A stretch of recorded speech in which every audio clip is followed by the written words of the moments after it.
Olá pessoal, sejam bem-vindos para mais uma aula de contabilidade agroindustrial e nós vamos estar falando aí, agora nessa aula gravada de depreciação na agropecuária. Foi tema aí da nossa última aula de segunda-feira e desde já pedimos que os alunos, que puderem nos acompanhar presencialmente, nos acompanhem nessas aulas de segunda-feira, tá ok?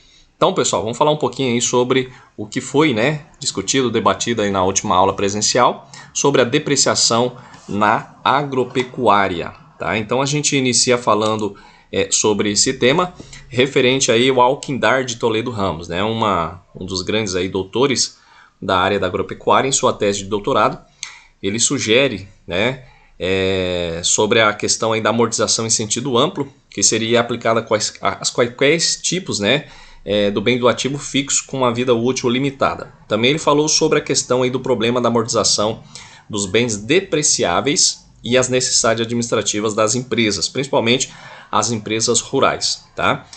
Para Alquindar, pessoal, ou seja, para Ramos, ele cita que a depreciação seria sinônimo de amortização. Tá? Ele fala no sentido amplo, que porém sendo aplicada somente aos bens tangíveis, como máquinas e equipamentos, como a gente já vê aí na contabilidade comercial, tá?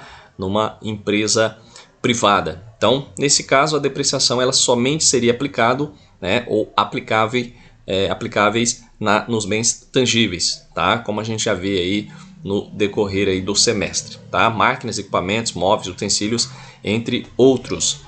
E exaustão seria sinônimo de amortização. Em sentido amplo, seria aplicado somente nos recursos naturais, tá? Então nós temos aí essa diferença de depreciação para exaustão. Exaustão, nesse caso, somente seria aplicável aos recursos naturais exauríveis, ou seja, aqueles recursos que não teriam uma recuperação, tá, pessoal? Como reforça reservas florestais, petrolíferas, entre outras. É claro que hoje nós temos aí a questão de alguns reflorestamentos, mas nesse caso de exaustão seria para aquelas reservas que não teriam a recuperação por si própria, tá?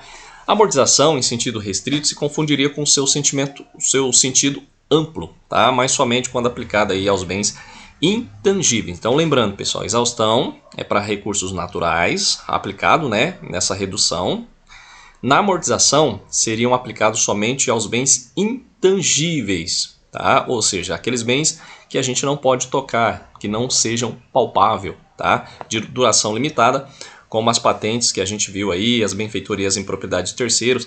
Entra a questão aí na contabilidade privada, a parte de fundos de comércio, direitos autorais, entre outros. Então nós temos aí a questão da depreciação, tá? Sendo aplicada aí somente aos bens tangíveis, a amortização, como eu falei aí nos bens intangíveis, e a exaustão seria os recursos naturais. Um dos exemplos aí mais práticos que a gente pode pôr seriam as reservas florestais, tá? Que teria aí uma aplicação. Mais adiante nós vamos ter um exemplo para todos compreenderem um pouco melhor, ok?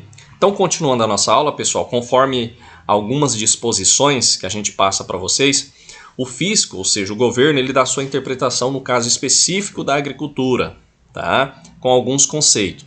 Então, no que tange às culturas permanentes, as florestas ou árvores e todos os vegetais de menor porte, somente se pode falar em depreciação em caso de empreendimento próprio, tá? Principalmente da empresa. Então, nesse caso, quando a gente fala depreciação, teria que ser o empreendimento próprio.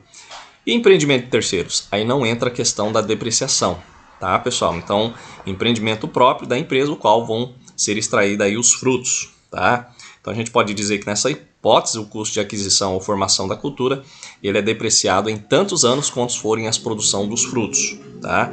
Como eu foi falado em sala de aula, quando a gente fala em depreciação, seria aquelas culturas que você não arranca a planta pelo caule, tá, pessoal? Você só colhe os frutos e deixa a árvore, a cultura aí, a produção dos frutos que é colhidos, e a árvore fica intacta sem ter aí o chamado arrancamento, ou você ceifar uma determinada aí, árvore, tá ok? Então, quando se fala depreciação, é só você colher os frutos de uma determinada cultura permanente, tá? Como o café, a laranja, a uva. Então, só para vocês terem ideia, a depreciação ela é aplicada, por quê? Porque você chega lá no pé de café, você não arranca o pé de café, cortando ali no caule, tá? Você só colhe somente os frutos. Então, nesse caso, essa depreciação ela é aplicável nesse tipo de cultura, tá?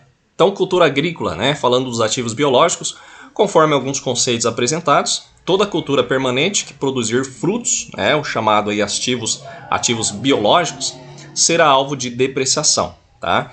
Então, por um lado, a árvore produtora ela não é extraída do solo, como eu falei anteriormente, somente o seu fruto final, tá?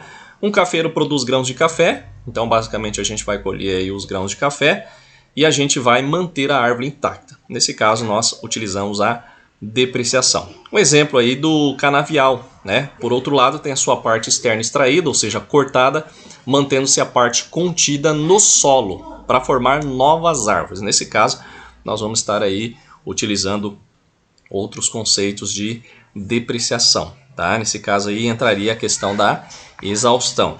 Bom, segundo esse raciocínio, pessoal, sobre o cafeeiro, incidirá a depreciação e sobre o canavial a chamada exaustão, tá? Então a gente pode colocar aí como classificação os cafeeiros, laranjeiras, pereiras, videiras, entre outras, são alvos da depreciação. Na cultura de chá, o desbastamento das folhas, ou seja, o arrancamento das folhas, é considerado depreciação. Por quê? Porque o fruto nada mais é do que as folhas, tá? Então a folha é o produto final e não a árvore. Então você não arranca pelo caule. Então é considerado aí como a depreciação. Mesmo acontece com a bananeira, tá? Que após aí produzir o cacho de bananas, tem seu tronco cortado. Daí a gente pode colocar como a depreciação conforme as normas contábeis, tá? Uma pergunta natural que pode surgir neste momento é quanto à taxa de depreciação, tá? Pessoal, quando há dúvida nessa questão aí dos anos, a quantidade de anos de uma determinada planta que vai produzir, a gente pode tirar algumas dúvidas, né, de quantidade de anos com um agrônomo, tá? Um técnico em agronomia que vai trazer essas informações da vida útil, tá? Ou a produção de uma determinada árvore. E aí a gente começa a fazer a depreciação. Lembrando que a depreciação, tá, pessoal, dessas culturas permanentes que a gente falou anteriormente, você só começa a depreciar na primeira colheita, tá? Então, um exemplo, né? Temos aí uma videira tipo Niágara, rosada, tá? Produzir frutos em média durante 15 anos. Qual que seria a taxa de depreciação média anual? 6,67. Mas de onde saiu esse valor 6,67? Nada mais é do que 100% do valor da cultura depreciada dividido por 15 anos, tá, pessoal? Então, cada ano nós temos uma depreciação de 6,67%, considerando-se as taxas constantes linha reta, ou seja, aquelas taxas que não mudam, tá? Chamada aí as linhas reta ou linha reta. Então, 100% de depreciação dividido em 15 anos, que vai ser aí, no caso, a produção de frutos, né, de uma determinada árvore, nesse caso a videira, nós temos o percentual de 6,67%. Bom, a gente pode também calcular a taxa de depreciação de acordo com a produção estimada. Se tiver uma produção estimada, a gente pode depreciar por esse valor. Um exemplo, né? Admitindo-se colher 1 milhão de caixas de uva, tá? Cuja produção do primeiro ano foi de 70 mil caixas. Então a depreciação nada mais vai ser aí o valor calculado de 7%. Como que eu encontro? Do total, né? Ou seja, o valor de caixa colhido inicialmente dividido pelo total, que dá aí 7%. Tá? Então vai variar aí anualmente com essa questão da produção. Então o uso desse método oferece o quê? Por um lado, a vantagem de se ter menos custo de depreciação nos anos. Tá? Então nós não vamos ter aí uma depreciação constante, chamada linha reta, e sim relacionado o quanto a gente produziu, quanto a gente colheu. Tá? Então, nesse caso, vai haver uma redução excessiva de lucro, né? Ou seja, se você tem um percentual de despesa maior, diminui o lucro. Se você tem a depreciação correta naquele ano, você pode evitar grandes oscilações nos resultados aí dos vários anos. Ou seja, o lucro, né, não vai ficar tão defasado aí como a gente poderia calcular por uma quantidade que deveria ser colhida e não foi, tá? Chamada linha reta, mas sim pela produção. Bom, todavia, fica bem definido que a depreciação ela passa a incidir sobre a cultura pós-formada, nunca em formação. Como eu falei para vocês, se deprecia uma cultura somente na primeira colheita, tá, pessoal? A partir da primeira colheita, e assim a gente vai depreciando, tá? A gente fala agora sobre os implementos agrícolas, casos de depreciação. Uma das dificuldades encontradas para calcular o custo das lavouras ou das safras, né, é o cálculo exato do custo dos equipamentos agrícolas utilizado aí na cultura agrícola. Então, como a gente fala, esse item ele ganhou bastante significado, tá, nos últimos tempos, em virtude aí dos esforços que se faz para implantar da mecanização agrícola, tendo aí o objetivo de melhorar a produtividade da agricultura. Então, tudo aquilo que você inclui, né? Se você vai aí se esforçar para fazer uma implementação, né, uma implantação, vamos dizer assim, uma adição de mecanização agrícola, nós também temos a questão da depreciação. Então, alguns desvios têm sido cometidos no cálculo, né, do custo por esses equipamentos. Então, um deles é atribuir o quê? O custo de reposição de peças ou o custo dos dias parados, tá? Certamente, a cultura ela não deveria ser sobrecarregada. Por quê? Porque em virtude aí da improdutividade ou reposição de algum implemento agrícola em um determinado momento. Então, o problema maior, todavia, está no cálculo da depreciação dos implementos agrícolas. Então, a gente fala a questão aí dos implementos, que entra a questão dos tratores, as máquinas, né? Que, no entanto, se deve consultar o quê? O fabricante do equipamento para a gente saber aí quais as condições, né, de vida útil de um determinado implemento, tá? Observa-se, porém, pessoal, que todas as taxas de depreciação, principalmente as fixadas pelo imposto de renda, são estimadas, ou seja, chutadas, né? Não são um valor concreto, valor real.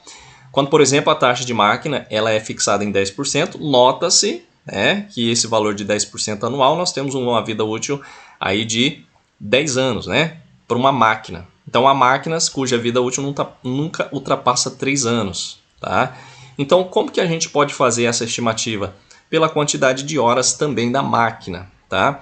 Um exemplo, pessoal, que a gente pode colocar aí. Para você calcular a depreciação de um trator, né, em 4 anos, que daria aí 25% ao ano, nós podemos aí também utilizar o banco de horas de trabalho. Tá? Então, tratores de pneu é estimado aí 8.000 horas aproximadamente de trabalho e tratores de esteira 9.000. Tá? Então, você pode fazer aí essa verificação da depreciação, esse cálculo através da quantidade X horas de um equipamento. Tá? Então, a reposição de peças vai aí englobar, né, quando aumenta aí a vida útil de um determinado implemento, né, o trator. Então, deve ser aí ativada no imobilizado, dando-se a baixa como perda na peça antiga ou substituída, ou seja, vai aumentar a vida útil desse trator. Tá? Bom, há empresas agropecuárias que limitam a vida útil de um trator a um número de horas, como eu já falei anteriormente, tá? Evitando assim um ônus elevado de manutenção nos últimos anos. Tá?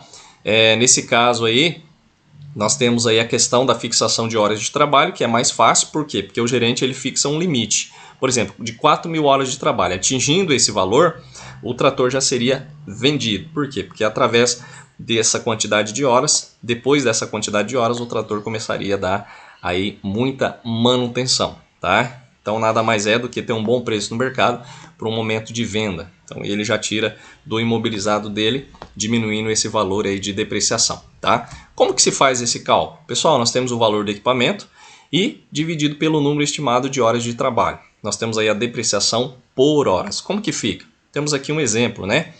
Depreciação, o valor do trator, 8.000 horas para o trator de pneu e 9.000 horas para o trator esteira. Então você tem aí o valor do trator. Que valor que é?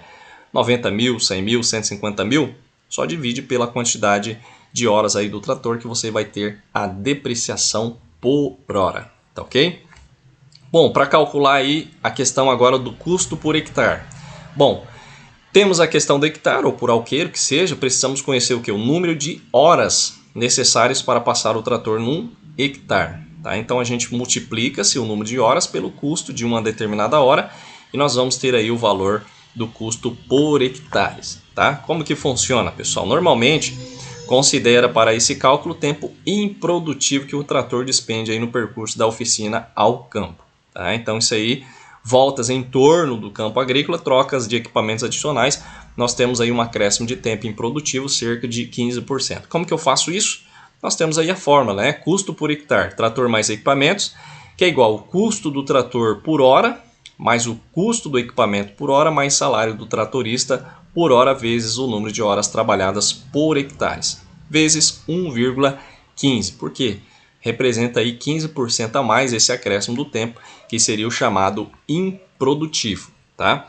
O índice de 15%, pessoal, ele também é estimado. Então ele pode ser consideravelmente aumentado para fazendas onde o cultivo é longe da sede. Tá? Então no caso de se depreciar um trator à base de taxa fixa, e este trabalhar mais de um turno, a taxa ela passa de 1,5, né, para 2 turnos, nesse caso, para 2,0 para 3 turnos. Então, 2 turnos, 1,5, para 3 turnos nós acrescentamos aí o 2, ou seja, 20%.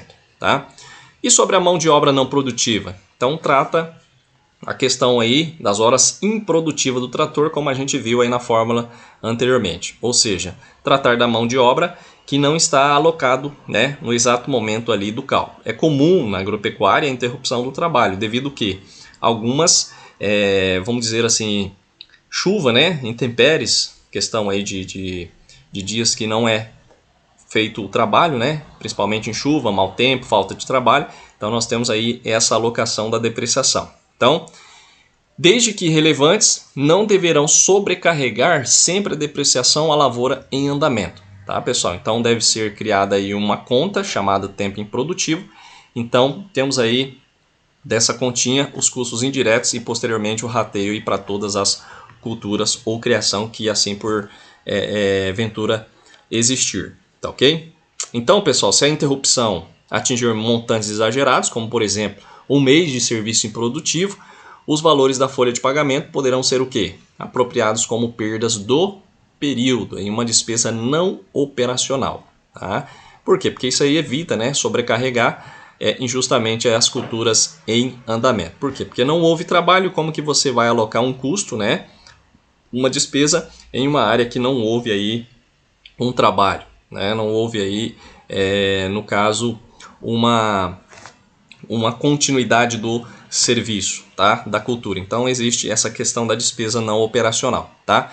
Bom, na pecuária, pessoal, a gente fala sobre os gados reprodutores. Então, falando um pouquinho agora da pecuária, se futuramente nós vamos fazer alguns exercícios para vocês compreenderem um pouco melhor, tá? Vamos falar sobre os gados reprodutores, chamados touros e vacas, né? Animais de trabalho e outros animais que a gente pode classificar no ativo imobilizado. Por considerado o quê? Que se trata de um ativo tangível de vida útil limitada. Então, quando passar dos anos, os touros e as vacas, né, vai haver uma perda da capacidade normal de trabalho. Tá ok, pessoal? Então, assemelha-se ao aspecto aí da perda de capacidade da produção de uma máquina, né, ou equipamento. Então, nós vamos ter aí as deduções dos valores, que são denominados também depreciação, tá? Então, no período do crescimento do gado, nós não vamos ter a depreciação. Então, a vida útil do rebanho à produção, para efeito de depreciação, vai ser contada a partir de quando? Do momento, né, em que estiver as condições de reprodução, ou seja, do estado adulto. Então, já em plena reprodução animal, principalmente o touro, ele vai atingir aí um chamado estágio máxima eficiência, né? E aí onde vai iniciar o processo de declínio até perder sua utilidade pro fim, ou seja, onde ele vai ser encaminhado para o frigorífico, tá? Então, pessoal, não há dúvida do que o ideal seria de detectar o início ali do processo de declínio para iniciar uma depreciação, tá? Ah, mas como que eu faço para saber? Nada melhor aí do que os zootecnistas, né? Temos aí pessoas especializadas que basicamente vai ter aí uma instrução, né, a passar para a pessoa que está ali na contabilidade de qual que é o pico, né, ou qual que é o tempo aí de maior atividade de um determinado animal e aí onde ele tem o declínio, tá? Então vai estabelecer aí uma curva de eficiência, principalmente do gado de reprodução, tá? Esses são os métodos mais utilizados do linha reta, como a gente já viu, que vai ser aqueles valores fixos, né, anualmente, tá ok? Bom, continuando, então nós temos aí a questão da vida útil do rebanho, como falado anteriormente. Nós temos aí, considerando algumas medidas de estatística, né, constata-se os seguintes prazos de vida útil do gado. Então nós temos o gado reprodutor mestiço, em média aí 5 anos, o gado matriz mestiça 7 anos, o reprodutor puro 8 anos e o gado matriz pura cerca de 10 anos. Então através desses dados aí nós temos uma projeção de como que nós vamos estar fazendo aí a depreciação do gado, tá? Então a gente pode aí ressaltar para vocês que o veterinário, o zootecnista, ele vai ser aí a pessoa mais indicada para determinar a vida útil, né, do gado reprodutor, no caso do gado reprodutor, tá? Bom, então outro aspecto importante aí na determinação da depreciação do gado de reprodução é o quê? O que se deveria considerar o valor residual, tá? Então nada mais é corresponde aí o seu peso multiplicado pelo preço por arroba, se conseguiria aí no frigorífico, ou seja, a vida final de um determinado gado, tá? Então, por ocasião da sua venda, após castrado e engordado para abate, é o que acontece sempre que não é mais utilizado como reprodutor, ou seja, a fase final, tá? Então, pessoal, um exemplo, né? Vamos admitir que um touro avaliado em 55 mil tem uma vida útil estimada de 8 anos, que vai ali permanecer junto às vacas para procriação e depois mais 2 anos para coleta de sêmen, ou seja, inseminação artificial. Vai totalizar aí 10 anos, né? Então, se ele tem 10 anos de vida, a taxa de depreciação fica aí em cerca de 10%. Então, esse touro pesa aproximadamente 800 kg. E se fosse vendido hoje para o corte, ou seja, o frigorífico, valeria R$2.000. Como que ficaria esse cálculo, né? Temos aí a depreciação do primeiro ano. Então, o valor contábil 55 mil, o valor residual dele para venda do frigorífico é 2.000. Então, eu diminuo o valor de 2.000. Então, ficaria o valor depreciável de 53 mil. Se é 10 anos a sua vida útil, a gente tem uma depreciação anual de 5.300. Tá? Então, nós temos aqui basicamente uma demonstração. Se fosse lá no balanço, né? Imobilizado o touro, 55 mil, menos a depreciação acumulada de 5.300, variável, vamos dizer assim, fixa, né? Não variável durante 10 anos. E aí ele teria um valor residual no final de 2.000, que seria a venda para o frigorífico, tá ok? Bom, destaca-se também aí que o valor residual para efeito de depreciação ele é utilizado para fins gerenciais e não fiscais, tá, pessoal? Ele deve ser corrigido aí monetariamente a mesma taxa do valor contábil do touro. Então, dessa forma, ao final, aí, como já falado, do 10º ano, última depreciação, o valor líquido contábil do touro vai se aproximar aí o seu preço de mercado pro frigorífico, tá? Falando de florestas e espécies vegetais de menor porte, o ativo biológico, então entramos aí na questão do ativos biológicos, né? Foi já falado aí sobre o CPC 29, que instrui sobre a questão aí da apuração de resultado através do CPC 29, dos ativos biológicos, né? Agora a gente fala sobre a exaustão das florestas e espécies vegetais. Então, se determinada empresa ela é proprietária de uma floresta, determinada ao corte para comercialização, vai ser levado em consideração os custos de cada período, ou seja, o montante que expressa uma parcela nela consumida. Então, para cálculo do valor da cota de exaustão, será observado o seguinte critério. Primeiro, pessoal, vai se apurar inicialmente o percentual que o volume dos recursos florestais utilizados, ou, nesse caso aqui, as utilidades, quantidade de árvores extraídas durante um período básico, que vai representar um volume ou a quantidade de árvores. O percentual encontrado que será aplicado sobre o valor da floresta registrado no ativo, tá? Ou seja, o valor total. E, nesse caso aqui, nós temos basicamente considerado a exaustão, levando em consideração esses dois critérios, tá? Percentual que o volume de recursos florestais está ali expostos, né?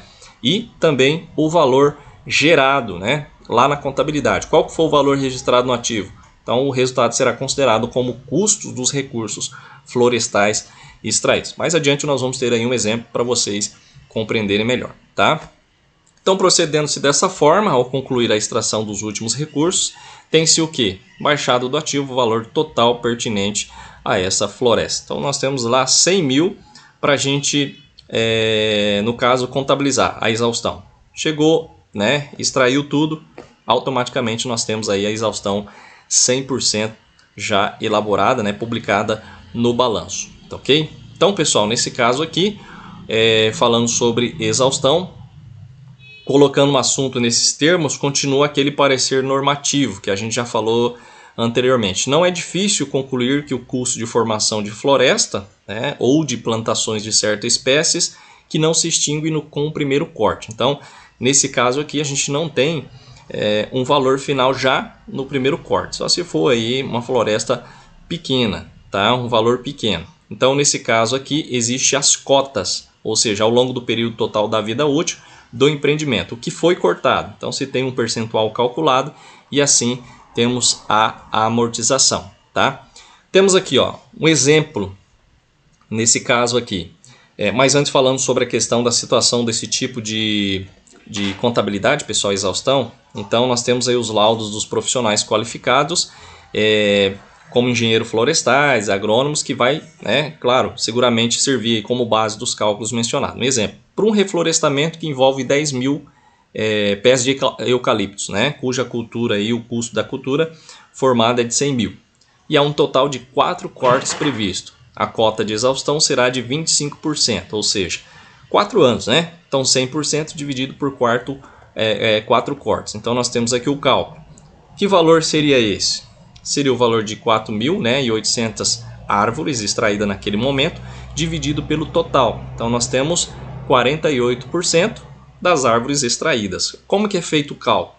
O cálculo da exaustão nós temos aqui, 48% das árvores extraídas vezes 25% da exaustão, que seria por ano, em 4 cortes, vezes 100 mil, que nós teríamos aí a amortização de 12 mil, que seria o custo dos eucaliptos extraídos. Tá ok? Então, nada mais do que o cálculo, que você faz aí da exaustão, é o total de árvore dividido por naquele momento que as árvores foram extraídas. Então, foi extraída 48%. No decorrer dos outros anos, nós temos o quê? Um valor menor, tá? Como a gente vai passar mais adiante para vocês verem um exemplo da amortização, ou seja, da exaustão, que ela não é fixa, tá? A gente fala da cana-de-açúcar, que é do mesmo modo aí que a gente pode entender, a exaustão. Então nós temos aí o custo de formação da plantação cana-de-açúcar acumulado na conta cultura permanente em formação. Vai ser registrado aí no mobilizado, ativo não circulante e não realizável a longo prazo. Tá? O canavial, uma vez plantado, ele pode gerar, dependendo da região, de 5 a 6 cortes. Tá, pessoal? Então a cota de exaustão anual será admitindo aí 5 cortes. Então ficará em 20%.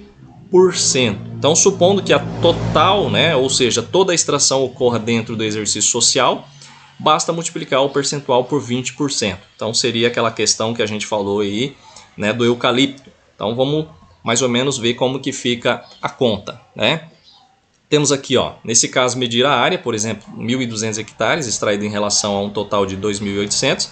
Feito o cálculo, 42,86 foi colhido, de 2.800 de um total, tá? Foi colhido 1.200. Então, sobre esse total, a gente tem os 20% da exaustão, tá? Desculpa, da exaustão. Então, o percentual ele pode ser medido em função da tonelada extraída. Então, nesse caso aqui, a gente tem um exemplo, em 4 cortes da cana-de-açúcar. Nós temos aqui, o primeiro corte, tivemos aí a exaustão de 35,4%. Aqui diminuiu, 25,11%, foi diminuindo, e no quarto corte nós tivemos uma exaustão de 18,11%. Então ela não é fixa, como a gente viu aí em algumas outras culturas. Então, se você somar esses 4 cortes, esse percentual dos 4 cortes, nós temos os 100% da exaustão. Tranquilo? Pessoal, falando sobre pastagem, rapidamente sobre a questão da exaustão de pastagem. Também entra nessa questão da vamos dizer assim, da contabilidade agroindustrial, tá? Então, pessoal, o que é pastagem? É o lugar onde se pasta, ou seja, ou pode pastar o gado. É uma das partes mais importantes do planejamento agropecuário, que a gente tem que ter basicamente ali um conhecimento, tá? Então, uma boa pastagem contribui para quê?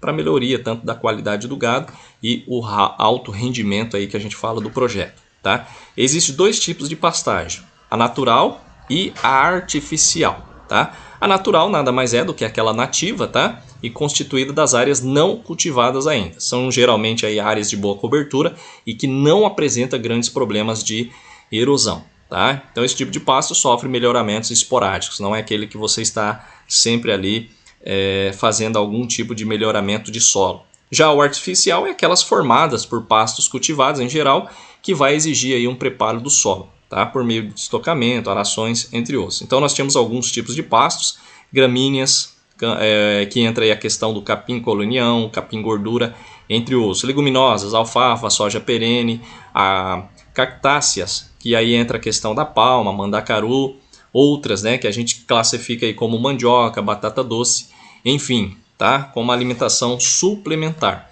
Bom, Há algum tempo, a pastagem ela era considerada uma atividade extrativista, pessoal. Então, seria uma pastagem natural, né? Sem merecer aí uma atenção especial aí da contabilidade pelo pecuarista. Então, atualmente, o pasto ele é considerado uma cultura. Então, se você for aí na parte rural, contabilidade rural, você vai ver que a pastagem artificial hoje ela faz muito parte aí da contabilidade como não antigamente, tá?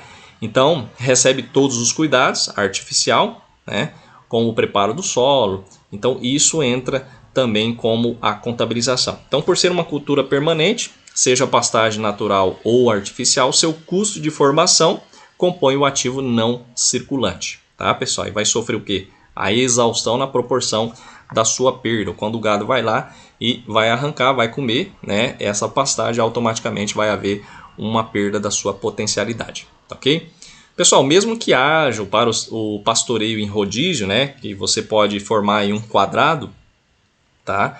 Em um determinado momento você vai mudar ali o gado de lugar. Então nós temos aí basicamente uma exaustão. Então nenhuma pastagem tem a duração ilimitada, tá? Vai haver um momento que é necessário o quê? Reformar ela. Então você vai ter um custo, porque vai replantar as forrageiras, vai recuperar e esperar que todo o pasto volte aí a ser produtivo, né? Então algumas empresas elas não faziam exaustão das pastagens por várias razões, tá? A alegação de que algumas espécies de capim são consideradas do tipo permanente, que não acaba facilmente, e isso é errado, tá, pessoal? Dificuldade em estimar o período de vida útil das pastagens e a alegação que a legislação do imposto de renda era omissa, né, a respeito também a esse ano, tá? A essa questão desse assunto, tá? Então, alguns falam, né? Algumas espécies de capim elas vão ser consideradas tipo permanente. Por quê? Porque elas não vão se acabar, mas se acaba, tá?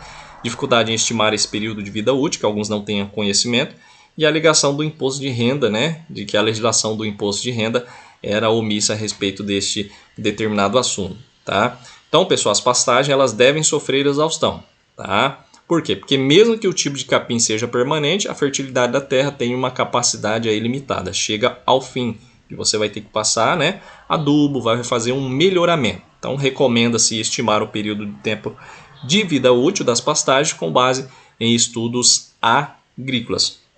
A melhor pessoa aí para estar passando essas informações é o próprio engenheiro agrônomo, tá? Então, pessoal, pode também causar o perecimento das pastagens, né, da pastagem, né? Que a gente pode incluir a erosão, incêndio, excesso de gado, enfim. Então, todas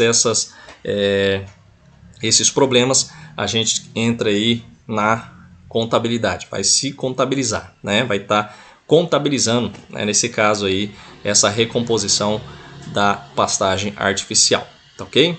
Bom, continuando, a gente fala sobre rapidamente a amortização. A amortização ela é aplicável aos bens intangíveis, tá bom, pessoal? Então lembre-se, depreciação aos bens tangíveis, nós temos a amortização aos bens intangíveis e a exaustão aos bens, o quê?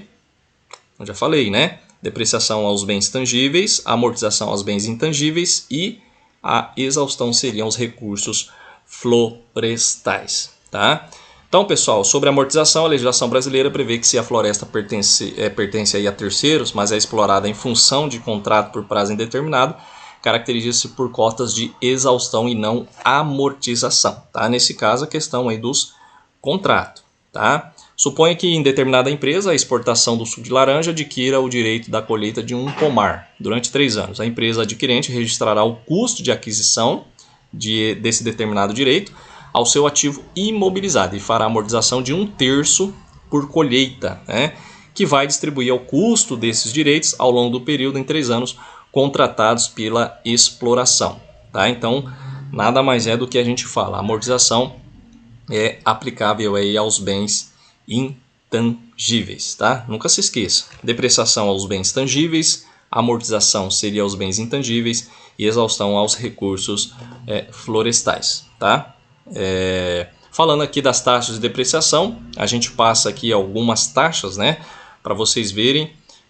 Na dúvida, qual o valor, né? Qual o percentual que eu vou estar utilizando por uma depreciação, para uma exaustão, amortização, existem tabelas. Nesse caso, nós vamos estar passando para vocês, basicamente, aí, a tabelas de depreciação, tá, pessoal? Essa aqui são algumas estimativas feitas aí por esses engenheiros agrônomos, né? Rubens, Dias e Oscar, tá? Pela Secretaria de Agricultura aí do Estado de São Paulo, Instituto de Economia Agrícola e algumas outras pesquisas feitas. Então nós temos aqui uma estimativa de duração de construções da parte rural, tá? Então vocês podem ver aí, ó, duração em anos e taxas de depreciação, tá? Entra a questão de melhoramentos, as cercas de arame, cercas de pau a pique e também cerca elétrica, tá?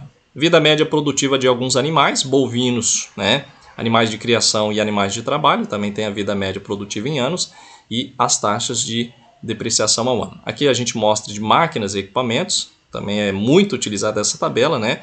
Na contabilidade. Temos aqui a questão da cultura permanente, tá? Na dúvida, nós temos aí uma tabela. Temos aí as culturas permanentes, como café, laranja, maracujá, pêssego, entre outros, número de anos e taxa de depreciação. E em relação estimada entre a vida útil esperada e o uso pelo tipo de máquina, que já é o cálculo, né, a taxa de depreciação por horas, tá, pessoal? Então nada mais é uma estimativa aí das taxas de depreciação na dúvida, né? Não tem ninguém para informar. Utilize essas tabelas aí para fazer aí o cálculo da depreciação, tá ok? Pessoal, recuperação do ativo chamado impairment test, né? Nesse caso, as empresas elas deverão efetuar periodicamente análise sobre a recuperação dos valores registrados no imobilizado e no intangível, tá? Por quê, pessoal? Porque através disso vai ter uma revisão e ajuste aos critérios utilizados aí na determinação dos percentuais estimados para depreciação, exaustão e amortização, tá? Então existe aí esse meio da recuperação do ativo para você fazer o quê? Fazer uma revisão ou um ajuste nessa questão aí dos valores de depreciação. Tranquilo? Pessoal, a aula seria isso, tá? Espero que vocês tenham entendido um pouco aí sobre a depreciação na parte rural, tá? E espero vocês aí na nossa próxima aula presencial, tá ok? Então, muito obrigado aí por nos acompanhar. Este foi o conteúdo aí ministrado e esperamos que vocês tenham compreendido mais essa aula. Desde já, muito obrigado e até a próxima aula.